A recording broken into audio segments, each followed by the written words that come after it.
বাজেটে কৃষি, কৃষকের হাসি। বাংলার মাটিতে কৃষকদের পরিশ্রম এবং তাদের ফলানো সোনার ফসল, এই হলো লক্ষ লক্ষ কৃষক পরিবারের বেঁচে থাকার সম্বল।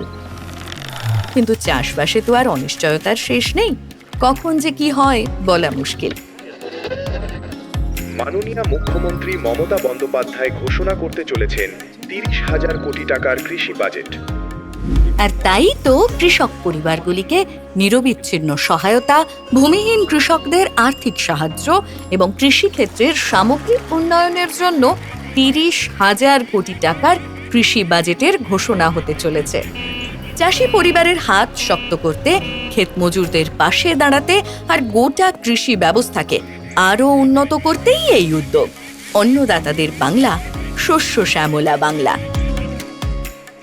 দিদির 10 প্রতিজ্ঞায় উন্নয়ন হবে আমার বাংলায়।